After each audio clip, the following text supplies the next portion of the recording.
할렐루야. 지금까지 우리를 인도해 주신 주님을 찬양합니다. 주님께 영광을 돌립니다. 우리는 지금 송구영신 예배를 드리고 있습니다. 우리는 지금 하나님께서 주시는 새로운 시간 앞에 서 있습니다. 이제 30분 후면 2019년이 지나고 2020년이 시작이 됩니다. 하나님께서 2020년이라는 365일 시간을 우리에게 새로 주십니다. 그리고 새로운 시간을 주시고 또한 하나님 안에서 믿음으로 살 수 있는 기회를 주십니다. 그리고 하나님을 경외하는 자가 받을 복을 받을 그런 기회 또한 주십니다. 그렇게 믿음 안에서 살고 하나님의 복을 받는 믿음의 사람이 되게 하기 위해서 오늘 주님께서 1년 동안 우리가 묵상하며 가슴에 간직해야 될 하나님의 말씀을 주십니다. 이것이 송구영신 예배입니다. 그래서 저는 특별히 송구영신 예배를 드릴 때 설교 본문을 선택하면서 심사숙고합니다. 깊이 생각하고 기도합니다. 한 2달 정도는 어떤 본문을 하나님께서 우리에게 주실지 묵상을 합니다. 금년에도 하나님께서 어떤 메시지를 주실지 기대하며 또 우리 성도들을 생각하며 기도하며 말씀을 묵상했습니다. 그리고 오늘 시편에 있는 말씀이 제 마음 가운데 와 닿았습니다. 그리고 오늘 우리에게 주신 하나님의 말씀이라고 그렇게 확신이 들었습니다. 오늘 본문 말씀을 통해서 우리 성도 여러분들에게 향하시는 하나님의 마음이 전달될 수 있기를 주의 이름으로 소망합니다. 16절 말씀을 우리 다 같이 한번 다시 한 음성으로 또박또박 읽어보겠습니다. 시작. 주여 나는 외롭고 괴로우니 내게 돌이키사 나에게 은혜를 베푸소서. 아멘. 시편 25편은 다윗 왕의 시입니다. 다윗 왕은 믿음의 사람입니다. 그보다 큰 믿음을 가진 사람이 없다고 할 만큼 위대한 믿음의 사람입니다. 그런가 하면 그는 최고의 권력을 가진 왕이었습니다. 이스라엘의 왕들 중에서도 가장 강력한 힘을 가진 왕이었습니다. 그리고 그는 세상의 부귀와 영화를 누리고 있는 부유한 사람입니다. 그런데 믿기 어려운 두 가지 사실을 시에 적고 있습니다. 첫째는 외롭고 괴롭다고 말합니다. 여러분, 우리와 함께하는 우리 중에 있는 그런 어떤 성도님이 외롭고 괴롭다라고 그러면 이해할 수 있을지 모르겠습니다. 그런데 이 왕 중의 왕 다윗이 외롭고 괴롭다고 하니 이해하기가 참 어렵습니다. 그렇게 믿음이 좋은 사람이, 그리고 그렇게 최고의 권력을 가진 사람이, 그리고 세상의 부귀와 영화를 다 가진 사람이 외롭고 괴롭을 수 있을까? 그러나 성도 여러분, 외로움과 괴로움은 모든 사람들이 겪는 것입니다. 마음이 아프면 외로움이요, 그리고 육체가 아프면 괴로움입니다. 사람들과의 관계에서 약함이 생기면 외로움이고, 물질적인 것 때문에 문제가 생기면 괴로움입니다. 다윗도 이런 외로움과 괴로움이 있었는데 저와 여러분, 우리는 때때로 외로움과 괴로움의 늪에 빠져서 힘들어하고 괴로워할 때가 많이 있습니다. 그러나 그것은 우리가 연약하기 때문이기도 하지만 또한 그것은 너무나도 당연한 일 아니겠습니까? 어쨌든 다윗은 외롭고 괴롭다고 그렇게 모든 것을 다 가진 사람이 탄식하면서 하나님 앞에 기도합니다. 하나님, 나는 외롭습니다. 하나님, 나는 괴롭습니다. 우리 같이 한번 따라 보겠습니다. 하나님, 나는 외롭습니다. 하나님, 나는 괴롭습니다. 외로움과 괴로움 가운데 있는 우리 모든 성도들의 마음과 형편과 사정을 주님께서 다 이 시간 어루만져 주시기를 소망합니다. 그런데 두 번째 중요한 것이 있습니다. 그것이 뭐냐면 다윗은 자신이 외롭다고 느껴지고 그리고 또한 괴롭다고 느껴질 때 지체 없이 망설임 없이 하나님 앞에 무릎을 꿇고 하나님 나에게 은혜를 베풀어 주옵소서, 하나님 나에게 은혜를 베풀어 주옵소서 라고 하나님께 부르짖었다는 사실입니다. 성도 여러분, 우리 성도들이 예뻐 보일 때가 있습니다. 우리 성도들이 얼굴에서 빛이 날 때가 있습니다. 그때가 언제입니까? 성도들이 은혜를 막 받을 때입니다. 그리고 성도들이 은혜 가운데 조금만 있을 때 여러분, 우리는 천사의 얼굴처럼 그렇게 빛이 나고 아름답습니다. 따라합니다. 성도는 은혜 받을 때 가장 아름답다. 아멘. 은혜 받지 못하면 뭐 이렇게 힘들어 하십니까? 아름답지 않습니다. 그러나 은혜 받으면 아름다워지는 거예요. 여러분, 은혜 받은 사람들을 보면 그의 얼굴에 아름답습니다. 할렐루야. 그리고 두 번째는 성도가 은혜 안에 있을 때 가장 강해집니다. 우리는 강하고 담대하기를 원합니다. 그러나 언제 성도가 가장 강해집니까? 언제 가장 담대해집니까? 그때는 은혜 안에 있을 때입니다. 은혜를 충만히 받는 성도는 하나님 앞에 회개합니다. 하나님의 은혜를 충만히 받은 성도는 주님 앞에 엎드려서 무릎을 꿇고 주님 나의 죄를 용서하여 주시옵소서 하면서 통회하면서 부르짖으면서 하나님 앞에 회개하고요. 하나님의 은혜를 충만히 받은 성도는 용서하지 못할 사람까지도 다 용서하고 원수까지도 다 용서합니다. 은혜 충만한 성도는 과거에 어떤 삶을 살았던지 간에 새로운 변화가 일어나고, 은혜 충만한 성도는 주님의 일에 충성하게 되고, 은혜 충만한 성도는 주님 앞에 더 가까이 나아가는 믿음의 역사가 나타나는 줄로 믿습니다. 다 믿음의 은혜가 충만할 때, 우리 성도들 여러분, 한국교회가 언제 1200만 성도가 됐습니까? 그때는 성도들이 은혜를 받을 때요. 하나님 앞에 엎드려서 은혜를 사모하고 하나님 앞에 은혜를 충만히 받을 때는 1200만의 기독교인이 됐어요. 그러나 은혜를 사모하지 아니하고 하나님 앞에 은혜를 간구하지 못할 때 지금은 500만, 600만 성도밖에 되지 않는 겁니다. 하나님의 은혜를 모르면 믿음의 신용은 낼 수 있습니다.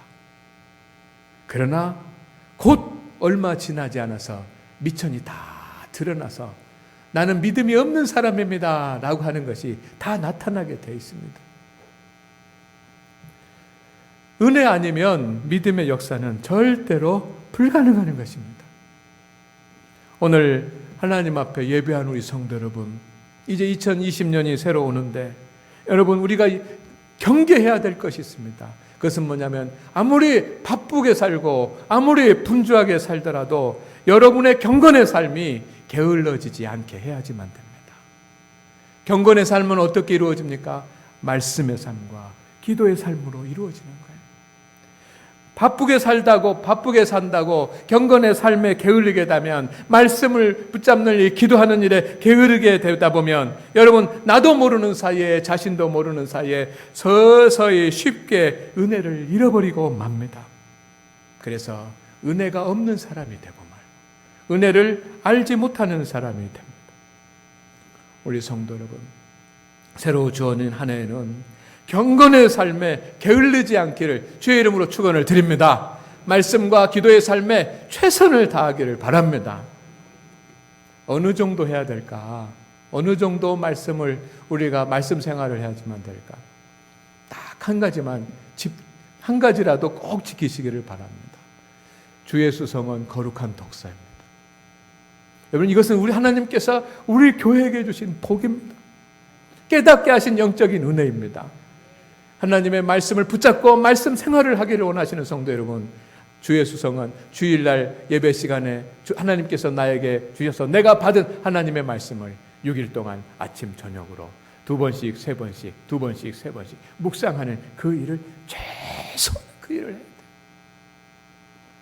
그것도 하지 못하면서 어떻게 우리가 말씀 생활을 한다고 할 수 있겠습니까? 목사님 나는 성경을 1년에 몇 번 읽어요. 목사님 나는 따로 성경을 공부해요.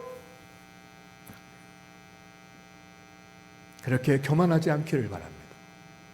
하나님께서 예배를 통해서 우리에게 주신 하나님의 말씀을 붙잡는 것, 이것이 말씀 생활의 기본이고 기초이고 시작이고 출발인 것입니다. 아멘입니까? 아멘입니까? 두 번째, 기도 생활에 힘쓰시기를 바랍니다. 기도하셔야지만 됩니다. 기도하셔야지만 됩니다. 여러분, 저는 직장에서도 기도하고 저는 회사에 가서도 기도하고 저는 집에서도 기도하고 그렇게 말하지 마시기를 바랍니다. 기도는 만민이 기도하는 집은 교회요. 어느 정도 기도해야지만 되겠습니까? 주님께서 우리 성도들이 교회에서 기도하게 하기 위하여 주간 기도를 만들어 놓고 새벽 기도를 만들어 놨어요. 제가 생각했어요. 어느 정도 우리 성도들이 해야 될까?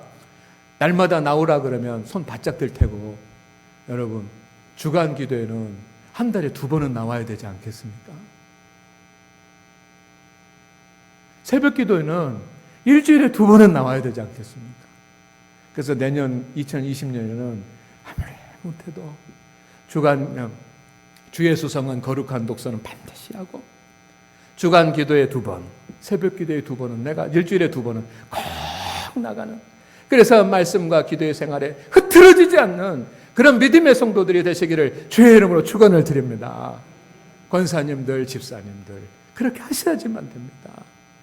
그렇게 하지 않고 우리가 어떻게 경건의 삶, 믿음의 삶을 산다고 할 수 있겠습니까? 은혜를 잃어버리면 안 돼요. 은혜는 하나님의 말씀으로부터 오고, 은혜는 하나님 앞에 기도할 때 오는 것이기 때문에 절대로 은혜를 잃어버리면 안 됩니다. 은혜를 잃어버리면 어떻게 됩니까? 바리새인 같은 성도가 됩니다. 바리새인들은 율법을 달달 외우고 있었던 사람이고, 율법을 철저하게 지킨다고 하는 사람이고, 그들은 하나님의 말씀대로 산다고 하는 그런 사람들이었습니다. 그러나 여러분, 바리새인은 주님 앞에 책망받는 사람들이었어요. 은혜가 없으면 바리새인이 되고 맙니다.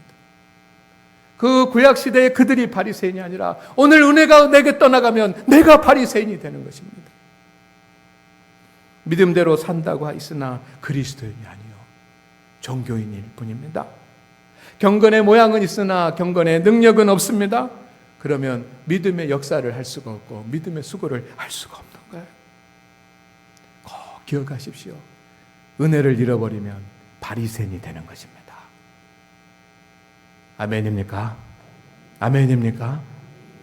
은혜를 잃어버리면 탕자의 비유에 나오는 마다들이 되고 맙니다. 마다들은 아버지 집에서 아버지가 주는, 그리고 아버지의 품 안에 있었습니다. 그러나 성도 여러분, 아버지의 뜻을 헤아리지 못하지 않습니다. 탕자의 비유에 나오는 마다들과 같은 성도는 아버지 집에 오랫동안 있어도, 믿음의 연륜은 오래되고 믿음의 교회 생활은 오래 했어도 그 마다들의 특징은 뭐냐면 하나님의 아버지의 뜻을 헤아리지 않나요? 마다들이 그랬지 않습니까? 탕자의 형이 아버지의 뜻을 헤아렸습니까? 안 헤아립니다. 마다들 같은 성도는 자신에게 수고하는 일에 대해서 힘들어하고 불평하고 불만만 가득한 거예요. 마다들과 같은 성도는 하나님 아버지의 거룩한 뜻에는 전혀 관심이 없는 거예요. 서유럽 교회가 쇠퇴하는 것을 여러분이 다 아실 것입니다. 왜 유럽에 있는 교회들이, 그렇게 흥황하게 일어났던 교회들이 쇠퇴하게 될까? 여러 가지 이유가 있겠지만 제가 공부하고 제가 느끼고 제가 깨달은 그것 중에 하나는 뭐냐면 은혜를 잃어버린 것과 관계가 있는 거예요. 여러분, 지금도 신학을 공부하려고 하면 사람들이 유럽으로 가요. 영국으로 가고 독일로 갑니다. 신학을 공부하려고. 말씀에 대한 지식은 풍성해지고 말씀에 대한 지식은 많아졌습니다. 주님의 이름으로 사회에 봉사하고 주님의 이름으로 하는 일들은 많아졌습니다. 그런데 대부분의 성도들이 말씀은 많이 알고 사회봉사는 많이 하지만 은혜를 잃어버리는 거예요. 성도들이 은혜를 잃어버리니까 교회가 은혜를 잃어버리게 되고 결국 교회는 쇠퇴해졌던 것입니다. 그러나 지금도 서유럽의 교회들 중에 하나님의 은혜를 사모하고 하나님의 은혜 충만을 갈구하는 그런 교회는 일어서고 부흥하고 있는 줄로 믿습니다. 2020년 한 해 동안 365일 동안 여러분 은혜를 구하고 은혜 안에서 삽시다. 그것이 우리가 가장 먼저 해야지만 될 일입니다. 2020년에는 우리 성도들이 세 가지 일을 했으면 좋겠어요. 세 가지 성도가 됐으면 좋겠어요. 세 가지 사람이 됐으면 좋겠어요. 첫째는 뭐냐면 구도자예요. 여러분, 세상의 것도 소유하지만 진리를 구하고 진리를 따라가고 복음의 진리를 사모하는 그런 성도들이 되시기를 소망합니다. 두 번째는 사명자가 되시기를 바랍니다. 주님께서 나에게 맡겨주신 그 일을 충성스럽게 감당하는 사명자가 되시기를 바랍니다. 세 번째는 수복자가 되시기를 바랍니다. 하나님의 복을 받는 사람, 하나님께서 예비해 주신 복을 받는 수복자가 되시기를 주의 이름으로 축원을 드립니다. 그런데 이 모든 것이 구도자이든 사명자이든 수복자이든 은혜 안에서 살아갈 때 가능한 것이고 은혜 안에 살아갈 때 주어지는 것입니다. 은혜 밖에 있으면 불가능한 거예요. 성도 여러분, 오늘 말씀의 제목처럼 은혜 안에서 사시기를 주의 이름으로 부탁을 드립니다. 주님 안에 은혜 안에 사시기를 주의 이름으로 축원을 드립니다. 하나님의 은혜 중에 은혜는 따라합니다. 십자가의 은혜. 십자가의 은혜. 우리가 은혜 안에 산다라고 말할 때 그러면 도대체 은혜 안에 산다라고 하는 것이 무엇인가? 여러분, 십자가의 은혜 안에 사는 거예요. 저와 여러분은 예수님의 십자가를 통해서 받은 은혜가 있습니다. 세 가지인데 첫째는 죄의 용서함을 받았습니다. 나의 공로가 아니라 주님의 피값으로 나의 죄가 용서함 받았습니다. 멸망과 사망과 심판의 자리에 지옥에 있어야지만 되는 그런 백성의 자리에서 하나님의 백성이 되게 하셨습니다. 이것이 은혜입니다. 아멘. 이것보다 귀중한 것이 어디 있습니까? 이것이 은혜. 두 번째는 십자가의 은혜는 최고의 사랑을 받은 은혜입니다. 주님께서 우리를 사랑하시는데 자기가 인간이 돼서 자기 몸을 이 땅에 오시고 그리고 우리의 죄를 위해서 자기의 몸을 내어주시는 사랑을 받았다고 한다면 그보다 큰 사랑이 어디 있습니까? 우리는 그 큰 사랑을 받았습니다. 그 주님은 매일매일 우리의 목자가 되어주셔서 우리를 인도해 주실 줄로 믿습니다. 이것이 은혜입니다. 십자가의 은혜는 하나님께서 우리를 기대하신다는 것입니다. 하나님께서 우리에게 주님의 사명을 주셨습니다. 기대하시기 때문에 사명을 주셨습니다. 부족한 나에게 주님의 영광을 위해서 자기 십자가를 지고 주님을 따라갈 수 있도록 허락해 주셨습니다. 그리고 그것을 우리에게 명령하셨습니다. 주님이 지셨던 십자가를 우리도 질 수 있게 하셨습니다. 이것이 얼마나 영광스러운 일입니까? 이것이 은혜입니다. 이 십자가의 은혜는 우리가 받아야 될 은혜가 아니라 이미 하나님께서 주신 은혜이고 이미 여러분이 다 받은 하나님의 은혜입니다. 이 은혜 안에 살아간다라고 하는 것은 십자가의 은혜를 다시 기억하는 거예요. 오늘 하나님 앞에 예배하는 우리 성도 여러분, 나를 용서하시고 나를 사랑하시고 나에게 사명을 주신 그 주님의 십자가의 은혜를 기억할 수 있기를 바랍니다. 그러나 사실 우리는 우리의 기억 속에 십자가의 은혜는 다 어디론가 다 소멸되어 버리고 십자가의 은혜는 생각이 나지 않습니다. 십자가의 사건보다는 내게 필요한 것들이 먼저 생각납니다. 십자가의 은혜보다는 교회가 세상에 대하여 무엇을 해야 될지가 먼저 생각이 납니다. 그러나 지금 우리가 먼저 해야 할 일은 주님의 십자가의 은혜가 희미해지지 않도록 그 주님의 십자가의 은혜를 기억하는 것이 먼저인 줄로 믿습니다.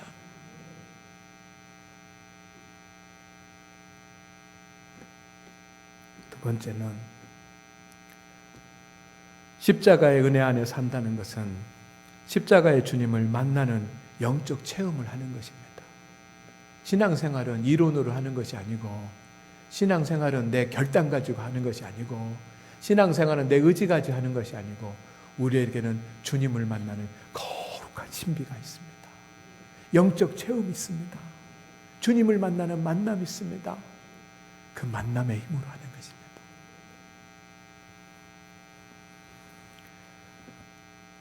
성도 여러분, 십자가의 주님을 만나는 영적 체험을 사모하십시오.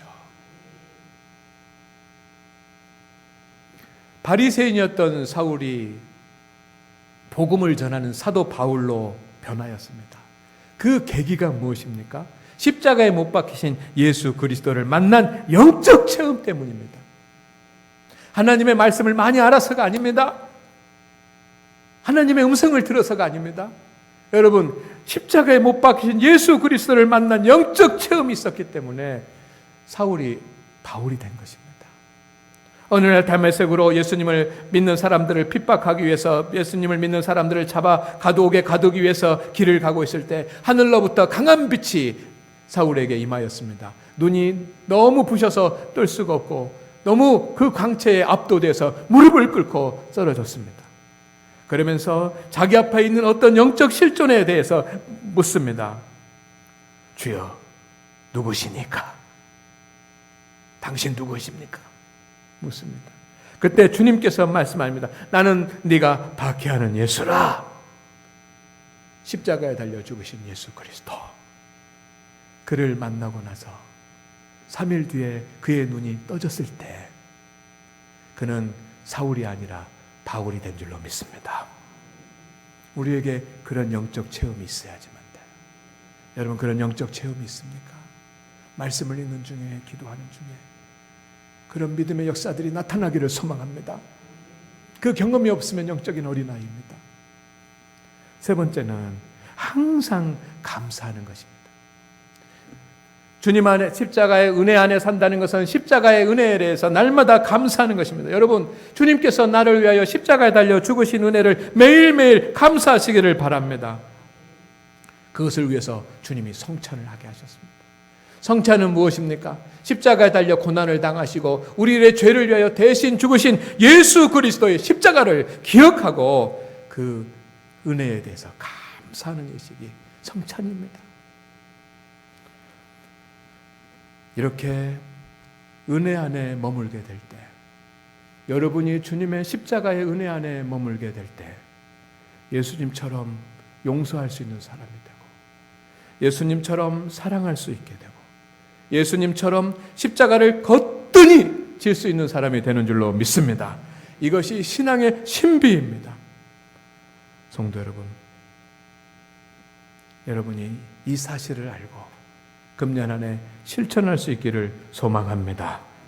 성도 여러분, 외롭고 괴로움 가운데 있게 될 때 다윗도 그러했는데 우리는 없을 리가 없습니다. 순간순간 우리는 외롭고요, 순간순간 우리는 괴로울 것입니다. 그때 우리는 어떻게 합니까? 다윗과 같이 우리가 먼저 해야 할 것은 십자가의 은혜 앞에 거하는 것이고, 주님, 나에게 십자가의 은혜를 기억하게 하여 주시옵소서, 주님, 십자가의 주님을 만나게 하여 주시옵소서, 주님 앞에 기도하고, 그리고 십자가의 은혜를 깨닫고 감사하는 일이 되어야 될 줄로 믿습니다. 그때 놀라운 일들이 여러분에게 일어날 것입니다. 2020년 한 해 은혜 안에서 사십시오. 기도합니다. 주여 하나님, 오늘 새로운 한 해를 시작할 수 있도록 복을 주시는 주님, 2020년 한 해에 은혜 안에 살게 하옵소서. 십자가의 은혜 안에 거하게 하여 주시옵소서. 그래서 우리가 믿음의 온전한 사람으로 살 수 있게 하시고 하나님이 예비하신 은혜와 복을 다 누리게 하여 주옵소서. 예수님의 이름으로 기도드립니다. 아멘.